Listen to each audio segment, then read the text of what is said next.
Assalamualaikum warahmatullahi wabarakatuh. Alhamdulillahi rabbil alamin. Wassalatu wassalamu ala ashrafil anbiya wal mursalin. Nahmaduhu wa nasta'inuhu wa nastaghfiruh. Wa na'udzu billahi min shururi anfusina wa min sayyiati a'malina. Man yahdihillahu fala mudilla lahu wa man yudlil fala hadiya lahu. Rabbi shrah li sadri wa yassir li amri wahlul 'uqdatam min lisani yafqahu qawli, amma ba'd. Alhamdulillah, bersyukur pada Allah Subhanahu wa taala kerana dapat bersama pada malam ini. Insya-Allah pada malam ini saya akan sambung pengajian Sunan An-Nasa'i pada bab yang ke-8 muka surat 18 nota ni muka surat 18. Salatul imam khalfa rajulin min ra'iyyatih. Pemimpin salat di belakang imam dari kalangan rakyat jelata. Saya terima rakyat jelata ni rakyat dia lah. Dia imam, dia pemimpin politik di tempat itu. Kemudian dia jadi makmum. Yang menjadi imam adalah rakyatnya. Itu tajuk yang dibuat oleh Imam Nasa'i. Baik, Imam An-Nasa'i rahimahullah telah mengemukakan dua hadis, di bawah bab ini. Dia kemukakan dua hadis di bawah bab ini. Baik, kedua-dua hadis yang dikemukakan adalah sebagai dalil keharusan pemimpin salat berimamkan rakyatnya. Mana boleh, tidak jadi masalah. Ialah zaman kita sekarang ni tak timbul isu ini. Tetapi suatu ketika dahulu, khususnya di zaman sahabat, zaman tabi'i, seperti yang saya sebut dalam siri sebelum ini, bahawa sudah menjadi satu trend budaya bahawa imam, khususnya imam jemaah yang ramai di masjid jami', di masjid besar, dia menjadi tradisinya pemimpin politik pada zaman itu. Sebenarnya sebab kita kata pengaruh daripada kehidupan zaman Nabi, zaman sahabat, dia terbawa sampai kepada zaman tabi'i. Nak menjadi pemimpin politik umat Islam pada peringkat awal dulu, dia kena tahu agama. Dia kena mahir Quran. Jadi trend itu terbawa. Cuma dia terhakis sampai zaman kita sekarang ni, jadi balik paih pula. Hak jadi pemimpin politik itulah hak biasanya hak bukan kata jahil, tidak berapa pandai agama. Kira-kira begitulah berlaku, umumnya begitu. Kita tidak nafikan ulama bincang panjang juga ni. Tak semestinya seorang nak jadi pemimpin politik itu tidak wajib, tidak jadi syarat dia mesti ulama. Kadang-kadang ulama ni tidak pandai pula dari segi pemerintah itu. Sebab itulah dia ada pula istilah selepas daripada itu, digabungkan di antara ulama dan umara itu. Bagaimana kita nak gabungkan di antara pemimpin politik yang tidak alim dalam bidang agama, nak gabungkan dengan ulama yang alim dalam bidang agama. Tu. Sebab ialah ulama sendiri pun yang tidak mahir dalam sistem pemerintahan ni, dia pun tak sanggup nak jadi pemimpin politik. Tetapi dari sudut hukum halal dan haram dia lebih tahu. Jadi bila digabungkan di antara umara, yakni pemimpin-pemimpin dengan ulama, maka negara tetap akan jadi baik juga. Itu sebenarnya kita kata proses penerapan fikrah itulah sebenarnya yang diterapkan melalui salat berjamaah itu.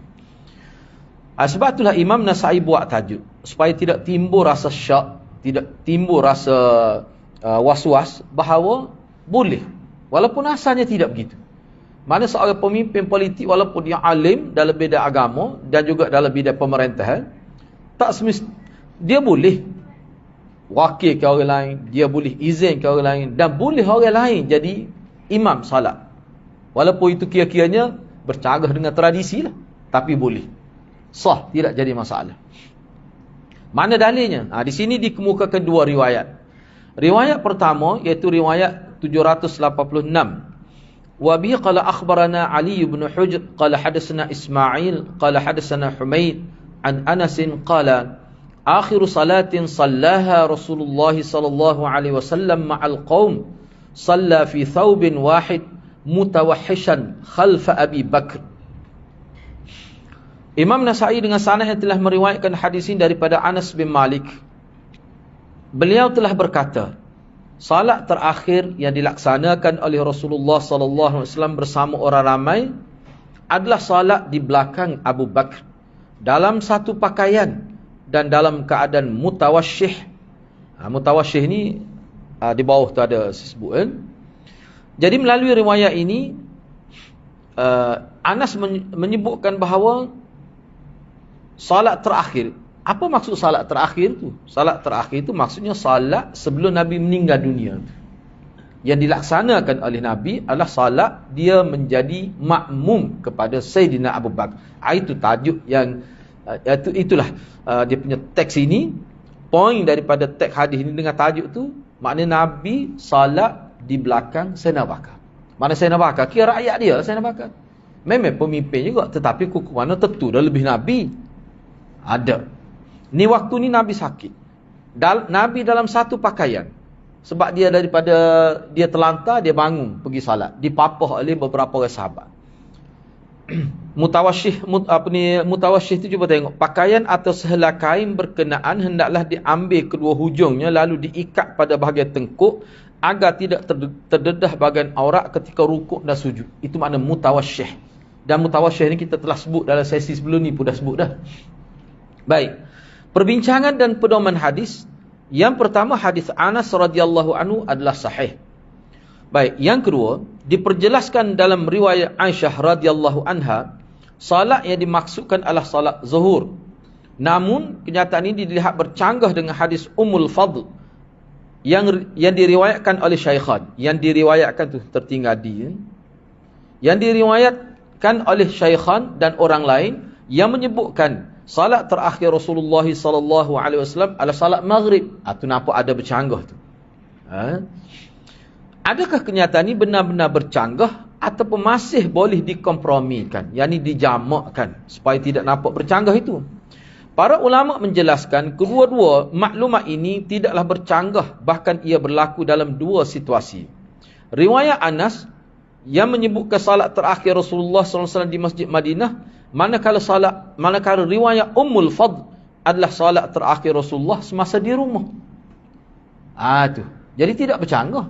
Betul lah riwayat Anas tu dia sebut salat terakhir, dalam riwayat Aisyah dia penjelas lagi makna salat zuhur. Riwayat Anas tu makna salat zuhur lah. Bila kita lihat kepada riwayat Aisyah itu, tu salat terakhir. Dalam riwayat Ummul Fadl sebut salat maghrib. Nampak zahirnya bercanggah, sebenarnya tidak. Hak kata maghrib riwayat Ummul Fadl tu hak di rumah dia. Hak di rumah dia, hak sembahyang terakhir tu lah. Hak patut hak riwayat Anas diperjelaskan oleh riwayat Aisyah tu, hak zuhur tu, hak ni di masjid. Di Masjid Madinah tu lah. Gitu. Jadi tidak bercanggah lah. Yang ketiga, zahir hadis menyebutkan bahawa Abu Bakar telah menjadi imam manakala Rasulullah sallallahu alaihi wasallam telah menjadi makmum. Adakah para ulama telah sepakat dalam isu ini atau ia menjadi khilaf di kalangan ulama? Ulama telah berbeza pandangan dalam hal ini. Yang pertama, ialah jumhur ulama kata memang Nabi jadi makmum lah. Tapi hukum mana pun, ni saya sebut secara yang kata khilaf ini. Yang pertama, sebahagian ulama mengatakan bahawa hadis riwayat Al-Bukhari dan Muslim yang bersumberkan daripada Aisyah radhiyallahu anha jelas menunjukkan Nabi SAW menjadi imam dalam keadaan duduk dengan berada di sisi kiri Abu Bakar. Sebab duduk di sebelah kiri, bila sebelah kiri dia jadi imam. Sebabnya hukum mana pun Nabi dia tidak berada dalam saf pertama, saf jemaah ramai itu. Itu mengikut riwayat daripada Bukhari Muslim. Jadi Rasulullah berada, kalau Rasulullah jadi makmum, dia duduk sebelah kanan. Ada riwayat lain, ada ketika lain. Rasulullah duduk sebelah kanan. Hak ni, kita nak bincang hak ni. Misalnya di sini. Fakana Rasulullah sallallahu alaihi wasallam yusalli bin nas jalisan wa Abu Bakrin qa'ima yaqtadi bih. Rasulullah menjadi imam kepada orang ramai dalam keadaan duduk dan Abu Bakar berada dalam keadaan berdiri mengikuti baginda sallallahu alaihi wasallam. Dalam hadis ini Abu Bakar bertindak sebagai muballigh, bukan sebagai imam. Cuba tengok nombor 10. Muballigh maknanya individu yang menyaringkan suara dengan mengatakan takbir pada setiap kali berlaku perpindahan rukun oleh imam. Kalau bahasa kita kan, pedegah lah. Kayak ingat dulu pun ada, biasa sekarang tak ada dah. Dulu ada kan. Bila tu imam kata Allah, dia Allah dia degahnya. Tu imam tu tak degah sangat. Tu dia panggil muballigh. Dulu pun perlulah sebab zaman tak ada pembesar suara tu. Hak ni kira-kiranya je latih muballigh hak suara derah lah. Jadi hak duduk sampai luar masjid pun boleh dengar lagi suara dia. Tapi lah ni dengan adanya kita kata pembesar suara, ada mikrofon, ada speaker di mana-mana, kita atas sudut masjid tu, tak perlu dah kepada muballigh itu. Baik, yang kedua, sebahagian ulama mengatakan Abu Bakar adalah imam, bukan jadi makmum. Berdasarkan riwayat Syu'bah daripada Al-A'mash, daripada Ibrahim, daripada Al-Aswad, daripada Aisyah radhiyallahu anha yang menyebutkan Nabi sallallahu alaihi wasallam salat di belakang Abu Bakar. Juga melalui riwayat Masruq yang juga bersumberkan daripada Aisyah yang menyebutkan bahawa Rasulullah sallallahu alaihi wasallam salat dengan keadaan duduk di belakang Abu Bakar semasa sakit baginda. Ni sakit yang berakhir dengan kewafatan baginda sallallahu alaihi wasallam. Yang ketiga, berkait dengan isu ini telah diriwayatkan melalui Aisyah dalam Sahihain, yakni dalam kitab Bukhari Muslim lah, dengan banyak jalur riwayat dan dengan riwayat selain Sahihain yang berlaku ittirab yang tidak mencacatkan jalur-jalur riwayat berkenaan. Mana hadisnya banyak berlaku ittirab. Apa maksud ittirab? Cuba tengok nombor sebelah ni secara ringkas lah. Kalau nak tahu dengan lebih jelas lagi, ni saya ambil ni paling mudah, simple kan. Ittirab ni asas dianya, hadis ni kalau ittirab dia jadi dhaif lah. Hadis ittirab dia disenaraikan di bawah hadis dhaif. Tetapi ada juga setengah-setengah ittirab hadis tu dia tidak jadi dhaif. Dia kekal dengan keadaan sahih dia, hasan kalau kita kata, tidak jadi dhaif. Asin riwayat daripada perawi yang sama. Kalau kita tengok sini semuanya boleh katakan kebanyakan daripada Aisyah, yang ada sedikit perbezaan isi kandungan hadis berkenaan. Orang sama riwayat hadis, isu pun sama, tapi tak serupa maksud dia tu. Ada, bukan kata tak serupa langsung, adalah beza sikit sebanyak tu. Itu dia panggil ittirab. Kalau bahasa Kelantan kita kan, mana kecek tak serupa tu. Tak serupa. Malam ni ceramah gini. Contoh ni. Malam esok ceramah lain pula. Lusa ceramah lain pula. Bincang isu tu lah. Itu dia panggil ittirab. Kalau ittirab tu tak boleh nak urus, dia jadi tak boleh pakai cerita tu. Boleh faham lah tu ittirab tu. Sebab tu ittirab ni salah satu tanda cerita tu tak betul. Tapi hak ni tak. Sebab dia ada asas cerita ni. Cuma perbezaan tu boleh jadi setengah sebab kalimah tak serupa tu orang sama. Itu dia panggil ittirab. Tapi kukuk mana pun, oleh kerana hadisnya banyak, mana tidak mencacatkan asas cerita itu, maka ittirab itu tidak dianggap sebagai dhaif hadis itu. Yang ketiga, mengikut Imam Al-Baihaqi, riwayat-riwayat berkenaan sebetulnya tidak ada percanggahan pun. Sayyidina Bakar ke jadi imam, Nabi ke jadi imam, tak bercanggah pun sebab riwayat banyak. Kok mana yang kata tak bercanggah tu? Baik, kata Imam Baihaqi, ni wajah kita kata cara nak kompromi hadis supaya tidak nampak bercanggah. Zahirnya nampak bercanggah. Baik, ini kenyataan daripada Imam Baihaqi. Riwayat yang menyebutkan Nabi SAW menjadi imam adalah salat zuhur yang berlaku pada hari Sabtu atau hari Ahad. Manakala salat yang mana Nabi SAW menjadi makmum adalah salat subuh yang berlaku pada hari Isnin. Dan hari berkenaan adalah hari kewafatan baginda. Mana hari lain-lain tu? Ni pandangan Imam Baihaqi. Jadi dia kata tak bercanggah pun. Tak bercanggah pun tu. Hak Nabi jadi makmum tu pada subuh berlaku pada hari Isnin, hari kematian. Mana ni kira-kiranya cuba bayangkan kalau hari kematian tu pergi lagi semaya. Nak ayatnya penting semaya Jumaat tu. Tapi tak boleh jadi tu email. Inilah maya duduk ni.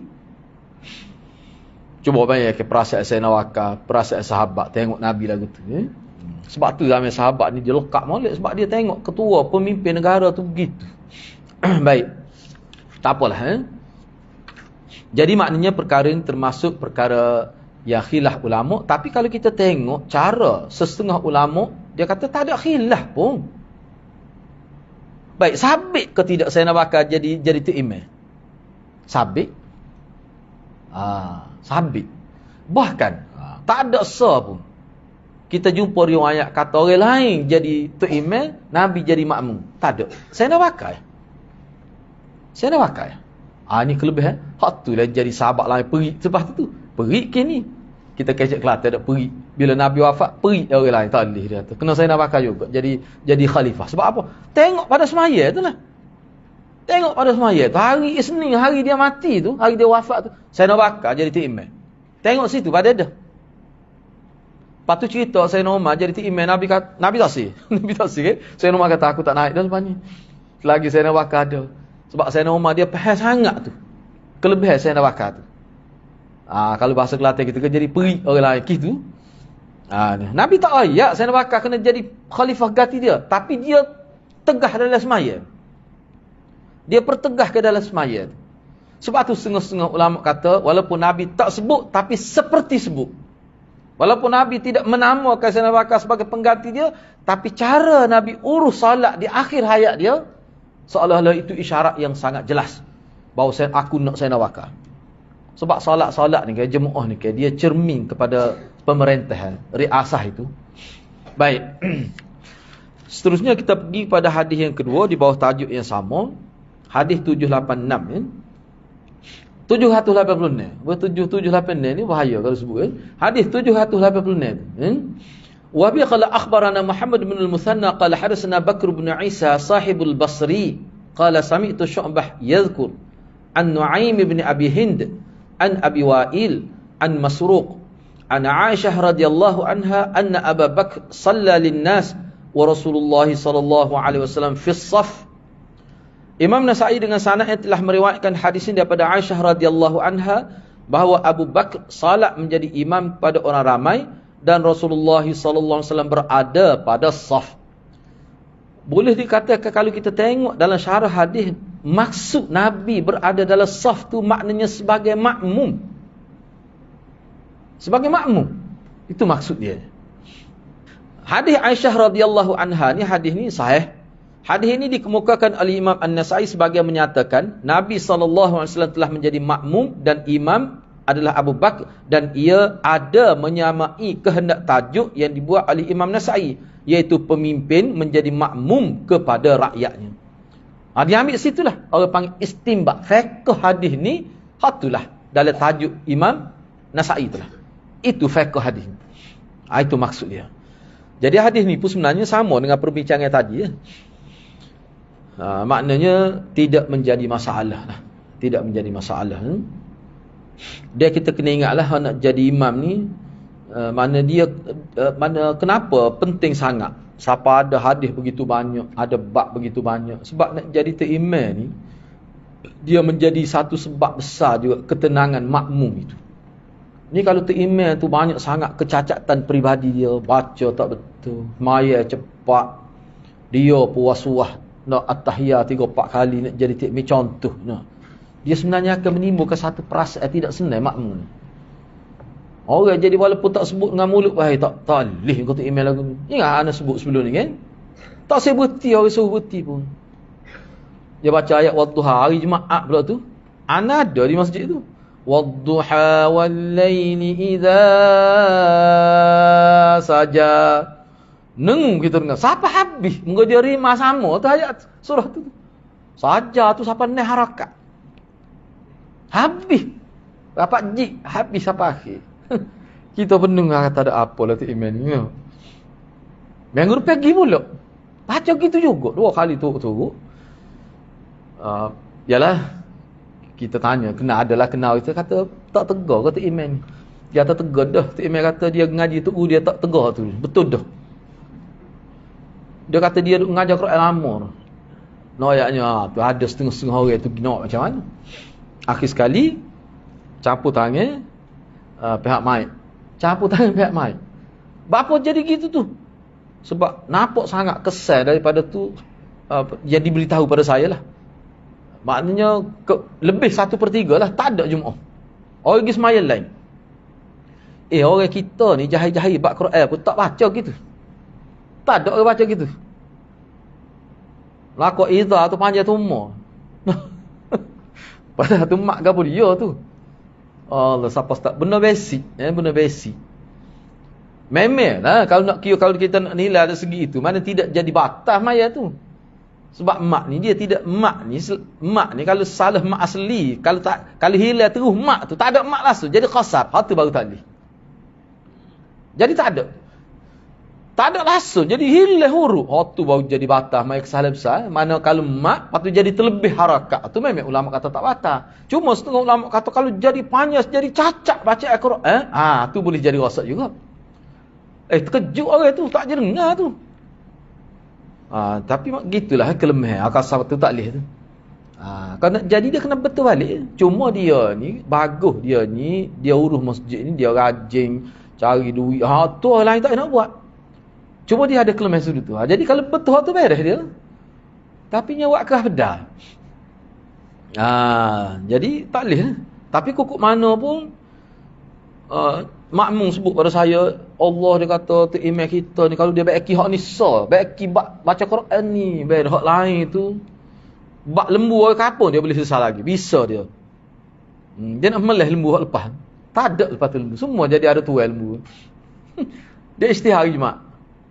Siapa dia lepas lembu, kita nak gol lah minggu depan. Nak jamu hari Jumaat. Dia sebut ni ada dengar. Kita tanya peti kata tak apa sebab lembu tu lembu terbiar, tak ada tuai. Perik. Nak melih lembu makan Jumaat, bukan tu imam seorang nak makan sekali dengan makmum. Lepas tu jadi ada tuai. Dia jadi masalahnya sebab lembu tu siang hari dia pergi parking depan masjid penuh tahi orang nak pergi mai subuh tu. Tu isu besarnya. Sebab anda pergi masjid tu duduk semaya. Jadi ini yang anda sebut tu saja sebut untuk cerita. Cuma nak ayatnya apa yang penting sangat tu imam ni sebab dia boleh menyebabkan kita kata faktor kualiti salat makmum tu. Salah satunya imam tu. Bacaan dia. Tu. Baik. Kita pergi pada tajuk seterusnya, Imamatuz Zaid, pelawat menjadi imam. Dia tetamu di masjid tu atau pelawat lah kita kata asal makna zaid ni. Ataupun tetamu boleh juga secara mafhumnya kita terjemah. Tiba-tiba dia jadi tu imam. Dia bukan masjid dia, bukan kampung dia pun. Bukan qaryah dia pun. Dia mari tiba-tiba dia jadi imam. Boleh ke tidak? Tu perbincangannya. Imam Nasai telah mengemukakan satu hadis di bawah bab ini. Hadis 787 tu. Tu tak terubah dia punya tu. 787. Wa bi qala akhbarana Suwaid bin Nasr qala anba'ana Abdullah an Aban ibn Yazid qala hadatsana Budail bin Maisarah qala hadatsana Abu Atiyah maula lana an Malik bin al-Huwairith qala sami'tu Rasulullah sallallahu alaihi wasallam yaqul idza zara ahadukum qauma fala yusalliyanna bihim. Imam Nasai dengan sanad telah meriwayatkan hadis ini daripada Malik bin Huwairith.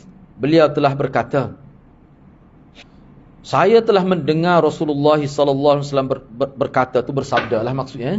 Saya telah mendengar Rasulullah sallallahu alaihi wasallam bersabda, apabila seseorang kamu, bukan kami tu, apabila seseorang kamu menziarahi satu kaum, maka janganlah beliau menjadi imam salat. Dia ziarah mana dia berhenti semua. Ikutlah dia bukan orang tempatan maksudnya. Janganlah dia jadi tu imam. Apa maksud sebenar hadis ni? Sebab hadis ni kenyataan secara umum. Baik, cuba kita tengok di sini.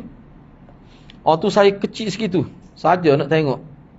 Rok mata bapak kita ni. Tuak nombor 12 pula tu. Skala 14. So boleh banyak sikit. Boleh baca tak? Kau nampak kena buat 14 semula. Tapi 14 tu sedap tengok ni. Tak apalah ni kecil sikit. Kita terang malin lagu mana no. Sahih huruf tu. Perbincangan dan pedoman hadis. Hadis Malik bin Al-Huwairith radhiyallahu an adalah bertaraf hasan. Hadis ni hasan. Jika dipersoalkan bagaimana hadis ini dikira hasan, sedangkan di dalam sanadnya ada perawi majhul yang bernama Abu Atiyah, hamba bebasan Bani Aqil. Jadi Abu Atiyah ni salah seorang perawi hadis ni, dia tu majhulul hal. Majhulul hal ni maknanya ulama kita tak boleh kena pasti dengan tepat dia tu. Peribadi dia tu. Maka dijawab, ulama jawablah, ia disokong hadis ni walaupun melalui riwayat yang ada nama perawi Abu Atiyah ni, tapi hadis ni disokong oleh hadis Abu Mas'ud radhiyallahu anhu. Hadis ni hadis akan datang. Kita tak jumpa lagi hadis ni. Dalam kitab ni juga akan datanglah hadis Abu Mas'ud. Dalam hadis Abu Mas'ud disebutkan janganlah seseorang menjadi imam di kawasan yang ada pemimpinnya. Jadi makna tu sama. Tapi riwayat hak daripada Abu Mas'ud ni tidak dipertikaikan. Jadi sokongnya, bila ada sokongnya tu, makna hak kita kata dhaif tu, dia naik jadi hasan lah. Ni kalau dalam istilah Abu Bakar dia hadis yang boleh di-upgrade. Dia kata, boleh di-upgrade. Orang yang dilawati adalah dikira sebagai ada hak dalam isu ini kerana ia berkait dengan kawasan yang diurus oleh mereka. Orang yang dilawati, maknanya orang tempatan. Orang yang duduk situ, dia lebih berhak nak jadi imam. Kenyataan hadis ini secara langsung ada persamaan maksud dengan hadis Malik bin Huwairah. Jadi hadis riwayat Abu Mas'ud tu, hak tu memang riwayat dia tidak dipertikaikan. Jadi persamaan dengan hadis riwayat hak riwayat Malik ni, persamaan dari segi nas. Memang riwayat lemah. Di segi, kalau tengok segi riwayat memang dhaif lah. Cuma dia jadi hasan tu sebab apa? Sebab ada riwayat lain yang menyebutkan isu yang sama. Yang kedua, hadis bab menjelaskan ada larangan pelawat atau orang luar menjadi imam kepada orang yang dilawat atau orang tempatan. Namun jika difaham, mana kita kata larangnya tu zahirnya gitu, tak boleh lah. Kita mari tempat orang ni, janganlah kita jadi imam. Tu zahirnya gitu. Baik. Namun difaham berdasarkan hadis Abu Mas'ud akan datang lah. Sebab hadis Abu Mas'ud dia ada tambahan lagi. Dia bukan sekadar tu. Baik. Akan datang kita jumpa hadis ni. Namun difaham berdasarkan hadis Abi Mas'ud radhiyallahu anhu bahawa larangan ini adalah jika tidak mendapat keizinan daripada imam bertugas atau pemimpin setempat. Berhubung dengan masalah ini, Imam Bukhari apabila mengadakan bab apabila seseorang menziarahi satu kaum, maka ia menjadi imam. Dia buat tajuk gitu. Apabila seseorang menziarahi satu kaum, maka dia jadi imam. Maka Imam Bukhari telah mengemukakan hadis Itban bin Malik. Hadis akan datang juga nombor 788 selepas ni lah. Yang mafhumnya beliau telah menjadi imam di suatu kaum dengan mendapat keizinan masyarakat di situ. Hadis Itban. Selepas ni kita jumpa hadis Itban. Dia ni kira-kiranya buta lah. Walaupun ada khilaf, tapi kukuk mana pun semua timur mata dia sudah bermasalah pada waktu ini. Siapa ada kata buta dah dia pada waktu ni. Khilaf ulama situ. Hadis tu dia pergi tempat lain, dia jadi imam. Bapa orang suruh dia. Sebab dia ada kelebihan walaupun mata buta. Tu boleh tu. Jadi maknanya hadis yang umum ni kena tengoklah hadis khusus tu. Itu maksud dia nya. Baik. Yang ketiga, mengikut riwayat Abu Daud daripada Budail bin Maisarah, beliau telah berkata, Abu Atiyah, hamba yang dibebaskan dari kalangan kami telah berkata, Malik bin Huwairis ni telah datang ke musalla kami ni, kemudian dilaungkan iqamat. Ni cerita asal dia nya. Dia kata Malik bin Huwairis, perawi hadis ni.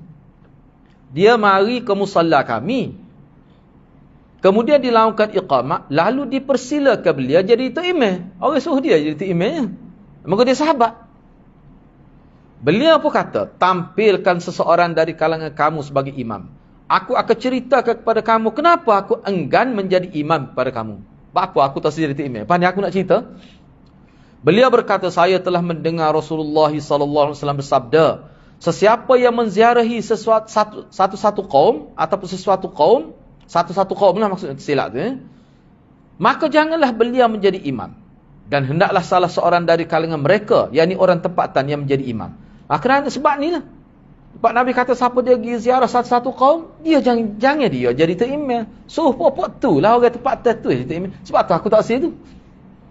Maknanya dia pegang zahir hadis ni. Padahal orang suruh dia terlebih pada izin lah tu. Tak, dia nak pegang zahir. Dia gini sebenarnya, cuma saya tidak masuk. Dia dulu salah satu pendidikan dari kalangan ulama'nya. Maknanya dengan disiplin ni, dia akan melatih masyarakat setempat tu, dia akan cuba mewujudkan cuba latih masyarakat setempat tu biar ramai boleh jadi imam. Tak ada hak ni, tak ada hak ni. Tu tujuan dianya. Salah satu sebabnya. Mana situ dia ada semacam pendidikan untuk masyarakat setempat. Ni kalau si imam seorang, tu imam dua orang, hak kawan tu sendak perut, hak ni ada kerja, soda. Kena tok siap. Kena tok bila. Tok bila kata aku belaka. Kau bai apa aku? Kau mak apa aku? Tok imam apa aku? Aku belaka dia kata. Tu tak sia gitu. Tu ada yang kata begitu. Cuma saya tidak masuk di sini lah. Tak apalah. Yang keempat, telah berlaku khilaf di kalangan ahli ilmu tentang pelawak menjadi imam salat bagi orang tempat. Ni khilaf ulama pula. Cuba tengok di sini. Ishaq bin Rahawai melarang secara mutlak. Tak boleh. Dia kata tengok zahir hadis ni. Bukan sah hadis dia kata. Tak boleh terus. Tak boleh dia kata. Jumhur ulama mengharuskan jika ia diberi izin oleh masyarakat setempat. Imam At-Tirmizi rahimahullah berkata, kebanyakan ahli ilmu sama ada para sahabat atau selain mereka beramal dengan pandangan hak jumhur ni. Kalau diizinkan boleh lah. Makna masyarakat suka tu dia tu diberi izin. Orang tak nak kata gapur lah. Sebahagian ahli ilmu mengatakan tidak mengapa jika telah diizinkan. Namun mereka mengatakan tuan rumah lebih berhak menjadi imam berbanding tamu. Dari segi siapa lebih berhak tu memanglah tuan rumah lah. Orang tempat tu. Kenyataan Ishaq bin Rahawai. Ishaq bin Rahawai tadilah ada ulama buat urusan. Sebab orang tahu, mungkin dia ulama besar ni. Dia kata tak boleh secara mutlak. Jadi ulama kata, mana Tok Syekh ni kata gitu. Cuba tengok di sini. Jadi kenyataan Ishaq bin Rahawai tadi, hak kata tak boleh secara mutlak tadi, adalah bersandarkan kepada hadis ni lah. Hadis Malik bin Huwairith ni. Dalam hadis berkenaan Nabi SAW telah bertegas seseorang tidak boleh menjadi imam dalam keadaan ada tuan rumah walaupun diizinkan kepada tetamu untuk menjadi imam.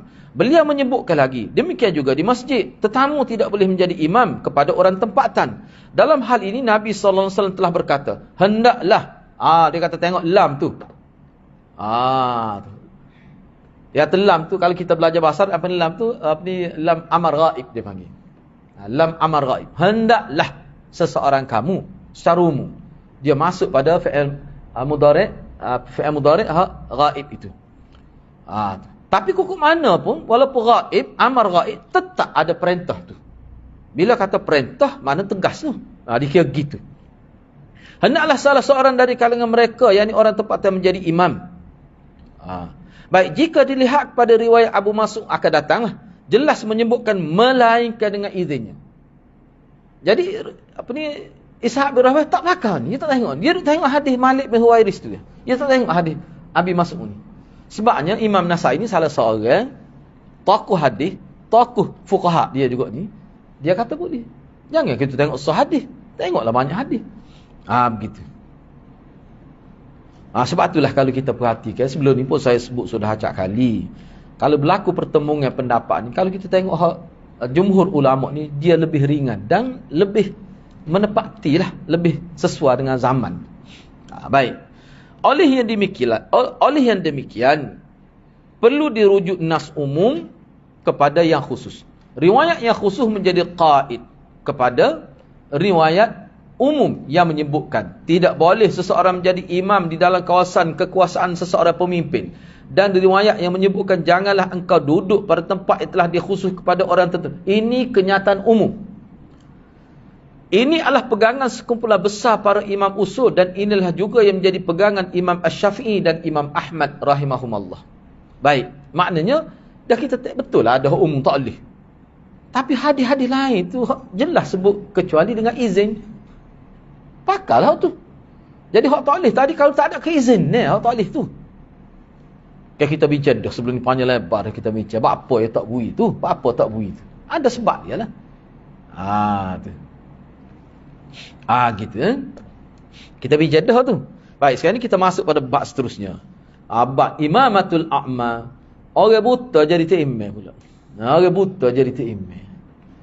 Imam An-Nasai telah mengemukakan satu hadis di bawah bab ini. Hadis 788. Wa bi qala akhbarna Harun bin Abdullah qala hadatsana Ma'an qala hadatsana Malik qala wa hadatsana Al-Haris bin Miskin qira'atan alayhi wa ana asma' wal lafzu lah عن ابن القاسم قال حدثني مالك عن ابن شهاب عن محمود بن الربيع أن عثمان ابن مالك كان يؤم قومه وهو أعمى وأنه قال لرسول الله صلى الله عليه وسلم إنها تكون الظلمة والمطر والسيل وأنا رجل ضرير البصر فصلي يا رسول الله في بيتي مكانا فصلى يا رسول الله في بيتي مكانا أتخذه مصلى فجاء رسول الله صلى الله عليه وسلم فقال أين تحب أن أصلي لك فأشار إلى مكان من البيت فصلى فيه رسول الله صلى الله عليه وسلم. Imam Nasa'i dengan sanad telah meriwayatkan hadis ini daripada Ithban bin Malik. Yang mana dalam hadis ini Mahmud bin Ar-Rabi' menyebutkan bahawa Ithban bin Malik menjadi imam kepada kaum dia. Itu cerita daripada Mahmud bin Ar-Rabi'. Dia kata Ithban ini seorang sahabat lah. Dia jadi imam kepada kaum dia. Jadi maksudnya kepada kaum dia, maknanya dia kena pergi. Dia kena pergi jauh daripada rumah dia. Kena pergi di kawasan kampung lain. Popok dia juga. Itu maksud dianya. Padahal beliau seorang yang buta. Kena pergi tu. Hak ni yang sebut dia buta ni Mahmud bin Ar-Rabi' sebut. Padahal dia seorang yang buta. Sesungguhnya beliau telah berkata kepada Rasulullah sallallahu alaihi wasallam, sesungguhnya keadaan yang gelap, hujan serta air yang melimpah. Hak dalam kurungnya itu saya letak tu berdasar pada syarah. Berdasar pada hadis lain. Tak ada tu asal dalam kitab, dalam hadis, cuma dalam hak lain ada. Apa yang disebut gitu tu? Keadaan gelap doa tu, gelap sangat. Keadaan hujan, lepas tu air pun jadi melimpah. Itulah yang menghalang aku untuk pergi ke kampung berkenan untuk menjadi imam. Jadi Nabi faham lah. Aku pula seorang yang buta, wahai Rasulullah. Wahai Rasulullah, salatlah di suatu sudut rumahku agar aku dapat jadikannya sebagai musalla. Sebagai musalla tu disebut jelas. Hak ni lah orang duk sibuk jadi hak dia untuk maya hajat tu. Ni salah satu ni. Setelah kata hak ni tak apalah. Selepas itu datanglah Rasulullah sallallahu alaihi wasallam lalu berkata kepada beliau, di sudut manakah engkau mahu aku salat? Beliau pun mengisyaratkan ke suatu sudut rumahnya. Maka Rasulullah pun salatlah di tempat tu. Hadis ni ringkas gitu ya. Baik, cuba kita tengok. Pertama sekali hadis Ithban bin Malik ni, hadis ni muttafaq alaih. Tu dulu. Hadis ni muttafaq alaih. Maknanya tinggilah kedudukan hadis. Okey, baik. Ni biografi perawi dia ni secara ringkas ni. Kalau baca dia pun tak apa, kalau nak jimat masa ni. Tak. Saja sebut tu. Kau nak baca pun tak apa ni. Sebab saya sebut tu ringkas tu. Sebab ni pertama kali kita jumpa Mahmud bin Ar-Rabi' ni. Saya bacalah ni. Mahmud bin Ar-Rabi' bin Suraqah bin Amr bin Zaid bin Abdah bin Amir bin Adi bin Ka'ab bin Al-Khazraj bin Al-Harith bin Al-Khazraj bin Al-Ansari Al-Khazraji. Nama ketemu panjang ketemu dah. Kita tak ada sekat senyap. Ni budaya style orang Arab. Kunyah dia Abu Nuaim. Tapi ada juga yang kata kunyah dia Abu Muhammad Al-Madini. Beliau telah meriwayatkan kepada Nabi. Mana ada riwayat daripada Nabi ni? Makna dia riwayat daripada Nabi. Makna dia ni sahabat juga lah dia ni. Sebab dia direct daripada Nabi. Dan ada juga hadis diambil daripada Ithban. Misalnya hadis ni. Daripada Ubadah dan juga Abi Ayyub. Antara orang yang mengambil riwayat daripada beliau adalah Anas bin Malik Az-Zuhri, Raja' bin Haywah, Makhul As-Syami, Hanif bin Kulthum dan Abu Bakr bin Anas. Mengikut sahaja sebut ni Waqidi ni, mengikut Al-Waqidi dan Ibrahim bin Al-Munzir, beliau telah meninggal dunia pada tahun 9. Dia meninggal dunia ni pada tahun 99 Hijrah, pada usia 93 tahun. Hafiz Ibn Hajar berkata, oleh yang demikian, berdasarkan kepada kenyataan daripada Waqidi, dia kena ingat sebab Syekh Ethiopi ni saya perhati tengok, kalau dia mari kenyataan Waqidi, dia akan sebut juga orang lain. Dia tidak berpada dengan Waqidi saja. Sebab Waqidi ni dia ada masalah. Supaya kita sedia maklum lah. Jadi kata Hafiz Ibn Hajar, kalau benarlah mengikut kenyataan daripada Waqidi dan Ibrahim itu, maka tarikh lahir Mahmud Ar-Rabi' ini adalah pada tahun ke-6 Hijrah. Dia lahir masa itulah. Dan ketika Nabi SAW wafat, beliau berumur 4 tahun. Ataupun baru masuk 5 tahun. Tu. Kira-kira gitulah. Mana kecil benar ni. Imam At-Tabarani telah meriwayatkan daripada beliau sendiri dengan sanad yang sahih. Yang mana riwayat Imam Tabarani ambil daripada Mahmud Ar-Rabi' sendiri. Dengan sanad yang sahih.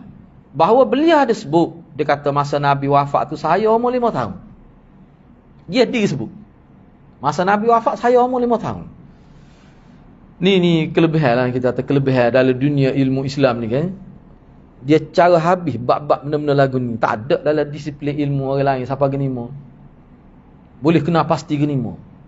Sebab tu perawi ni bila siapa boleh tahu ni dia panggil maklumul hal. Mana perawi yang diketahui. Baik. Seterusnya Ibnu Hibban menyebutkan dalam As-Sahabah, dalam kitab dia As-Sahabah, Nabi SAW wafat pada tahun ke-9 Hijrah. Dia khilaf tu, setengah kata 9 tu berdasar pada bulan, setengah kata kira-kira tahun dah tu. Khilaf lah tu. Baik, tak apalah. Dan beliau, yakni Mahmud bin Ar-Rabi' meninggal pada ketika usia 94 tahun. Kebanyakan riwayat ialah daripada sahabat. Ibnu Abi Hatim telah meriwayatkan daripada ayahnya. Beliau sempat melihat Nabi, namun tidak sempat bersahabat dengan Nabi. Mungkin dia kecil, nak bersahabat ke mana? Tak apalah.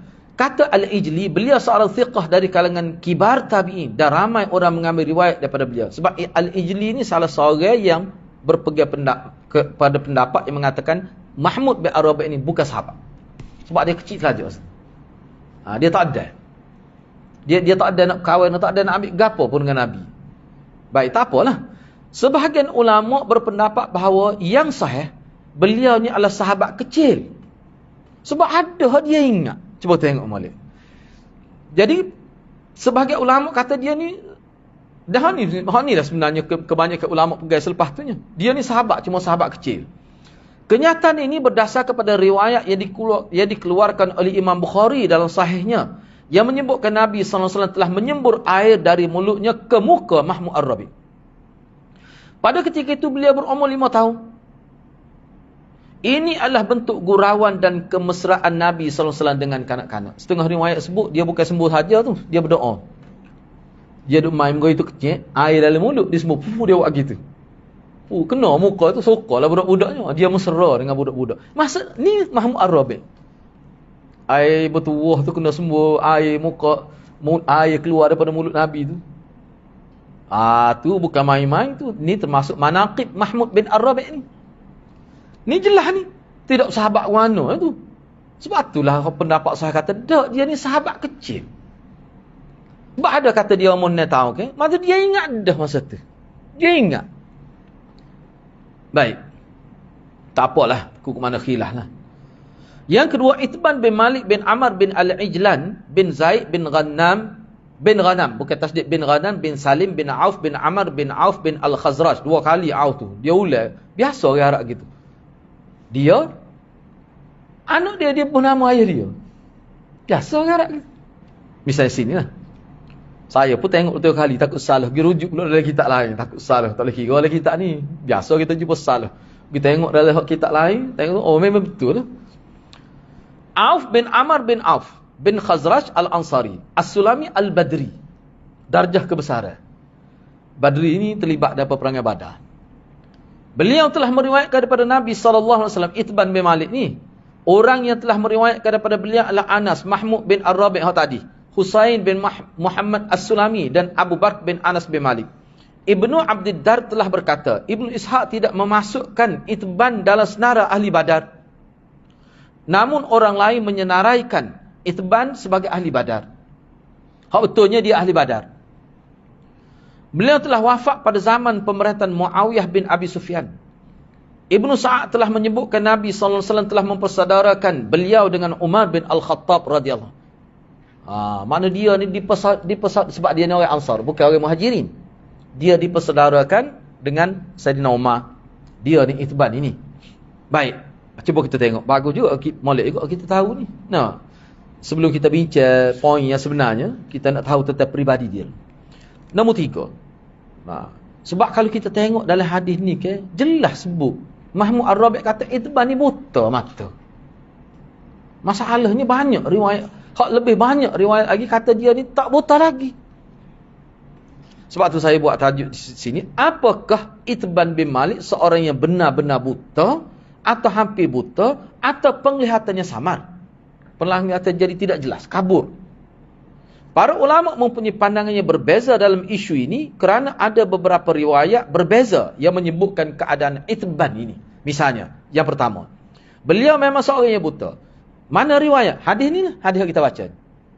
Mahmud Ar-Rabi' kata memang dia seorang yang buta. Yang kedua, riwayat Bukhari sendiri melalui jalur Malik daripada Ibn Syihab pun sebut gitu. Tapi saya tak bawa lah hadis ni, takut jadi panjang sangat. Kita jumpa juga akan datang ni. Ni. Jadi dua riwayat sebut dia buta. Yang kedua, beliau belum sampai ke tahap buta, tapi penglihatannya telah terjejas teruk. Teruk sangat penglihatan dia, tapi tak sampai buta lagi. Sebab itulah kalau kita perhatikan, saya tak sebut sini, tinggal poin. Baca pula tadi, enggak pering dah juga. Cuba perhati molek hadis ni. Cuba tengok semula hadis, muka surat 22 sebelah tu. Fa asyara ila makani minal bait. Ada setengah ulama kata dia isyarat. Nabi tanya, mana nak suruh aku sembahyang ni? Dia isyarat. Ulama kata maknanya dia nampak lagi tu. Setengah ulama kata dok muka rumah dia boleh royak lah. Okeylah pula situ. Kalau orang buta rumah dia, sebab tak buta dia jalan. Fa asyara, dia isyarat. Setengah ulama kata ni nampak tidak buta semput, tidak buta 100%. Tak apalah kita, hak ni biarlah kita tengok riwayat ni. Yang kedua, tak sampai peringkat buta tapi terjejah dengan tu. Mana riwayatnya? Riwayat yang menjadi pilihan jumhur ashab az-Zuhri. Jumhur ashab az-Zuhri yang menyebutkan Itban berkata, wahai Rasulullah, tersilap spelling ni, sesungguhnya penglihatan saya sudah terganggu sedangkan saya menjadi imam bagi kaum saya. Dia sebut terganggu ya. Tak sebut buta dari riwayat ni. Hak ni menjadi pilihan jumhur ashab Zuhri. Anak-anak murid Zuhri, tokoh-tokoh anak murid Zuhri lah. Dia kata ni, dia kata terganggu. Ya, riwayat Bukhari pula. Tadi riwayat Bukhari ada sebut buta. Ni riwayat Bukhari tapi jadi pada jalur lain. Hak tadi kan riwayat Bukhari daripada jalur Malik daripada Ibn Syihab. Hak ni riwayat Bukhari daripada jalur Ibrahim Ibn Sa'ad dan jalur Ma'mad. Riwayat Muslim dari jalur Yunus. Riwayat At-Tabarani daripada jalur Az-Zubaydi, Al-Auza'i dan jalur Abi Uwais. Yang mana menyebutkan kata-kata Ibn, penglihatan saya sangat buruk. Dia tak kata buta. Riwayat Ismaili daripada jalur Abdul Rahman bin Namir yang menyebutkan Itban berkata, penglihatan saya sudah lemah. Riwayat Muslim dari jalur Tariq Sulaiman bin Al-Mughirah. Tersilap tu. Daripada jalur Sulaiman, Tariq tu mana jalur terjemah dia. Macam mana boleh situ? Tariq ni dia panggil jalan sanak tu lah. Kita panggil jalur lah. Sulaiman tu bukan Tariq tu bahasa Arab tu, jalur tu lah terjemah dia. Silap tu. Riwayat Muslim daripada jalur Sulaiman bin Al-Mughirah daripada Thabit yang menyebutkan Itban berkata, penglihatan saya telah bermasalah. Kesemua riwayat-riwayat ini zahirnya menjelaskan bahawa keadaan penglihatan Itban belum sampai ke tahap buta sepenuhnya. Tak lagi. Cumanya sini saya tidak masuklah. Kalau rujuk dalam beberapa kitab lain lah, dia kata sebenarnya akhirnya Itban ni buta. Sebab tu kalau kita perhati riwayat ni, hak riwayat kata tak buta tu makna belum sampai tahap tu. Tetapi hak terakhir sekali, siapa dia suruh Nabi pergi semaya di rumah dia tu, hak dia tak boleh nak pergi dah. Hak tu dia buta dah. Tu ada ulama kata begitu. Memang dia tak boleh nak pergi dah. Mana tak nampak gapur mata dia. Wah, sahabat ni buta. Saya pun sempat rujuk tadi beberapa kenyataan berkenaan dengan keadaan sahabat buta ni. Memang ulama katakan ada peperangan. Lemah kita baca. Makna rendah benar kita ni kedudukan banding dengan sahabat ni, rendah telajak. Sahabat ni buta mata tu kerana perang fi sabilillah. Yang keempat, beberapa orang yang salat bersama Rasulullah di rumah itu. Berapa orangkah tu sebenarnya itu yang salat bersama Rasulullah di rumah Itban? Sebab kalau kita tengok riwayat ni, nampak macam Nabi seorang. Kalau kita tengok riwayat, nampak Nabi seorang semaya. Itban pun tidak disebut salat ni. Nampak macam Nabi semaya seorang. Sebab tu dia kena tengok riwayat lain lah. Baik. Sebab tu sengaja saya buat persoalan ni supaya kita lebih jelas lagi. Berapa orangkah yang salat bersama Rasulullah di rumah Itban bin Malik? Dalam riwayat Ma'mar disebutkan bahawa Nabi SAW datang bersama Abu Bakar. Riwayat Uwais pula menyebutkan Nabi datang bersama Abu Bakar dan Umar. Itu tersilap. Susun ayat. Menyebutkan Nabi datang bersama Abu Bakar dan Umar. Itu boleh perbetulkan sendiri. Jadi kalau mana kita tengok riwayat lain, ada sama Sayyidina Bakar. Riwayat Uwais tu Sayyidina Umar mari juga. Baik. Riwayat Auza'i menyebutkan Itban berkata, mereka berdua, yakni Nabi dan Abu Bakar meminta izin untuk masuk. Lalu saya izinkan mereka berdua masuk. Ni riwayat Auza'i.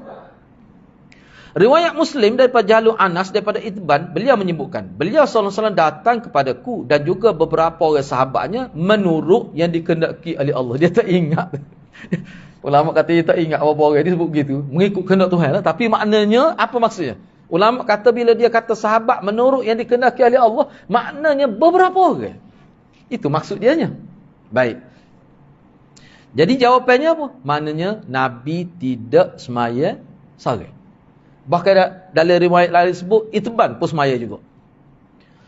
Yang kelima, Imam Al-Bukhari juga telah meriwayatkan peristiwa Nabi SAW salat di rumah Itban bin Malik dengan lebih terperinci. Panjang, hampir satu muka surat. Lebih panjang lagi dari riwayat Bukhari. Cuma saya ringkaskan. Saya ambil yang tidak ada dari riwayat lain. Jadi dalam riwayat terperinci, riwayat Bukhari itu ada sebut. Bila Itban minta dia pergi, Nabi kata sa'af'alu insyaAllah. Saya akan buat insyaAllah. Bila Itban kata salat Rasulullah, tak apalah insyaAllah saya akan buat. Tak pergi lagi selepas tu pergi. Maksudnya saya akan lakukan insyaAllah. Dijelaskan juga dalam riwayat berkenaan tuan rumah. Sini riwayat ni lah. Dalam riwayat Bukhari disebut juga tuan rumah dan beberapa orang sahabat salat bersama Rasulullah. Maknanya semaya Jumaat ni. Semaya Jumaat ni. Baik.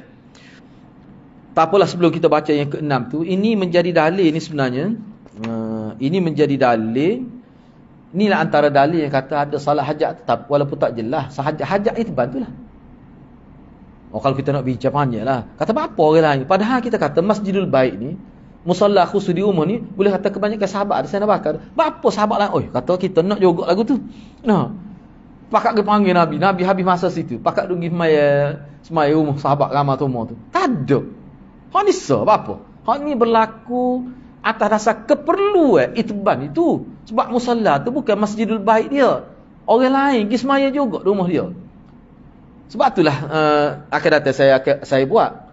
Jadi selepas Nabi pergi tu rumah dia tu memang jadi musalla.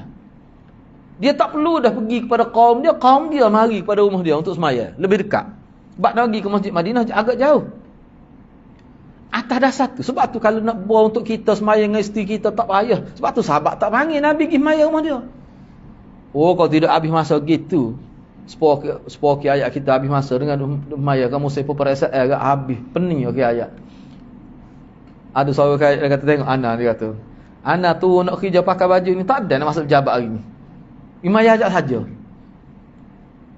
Tak pergi kata macam-macam susah hati, kesian pada orang. Sepatut kita biarkan dia guna masa dia untuk perkara yang lebih penting. Hak sepatutnya lah.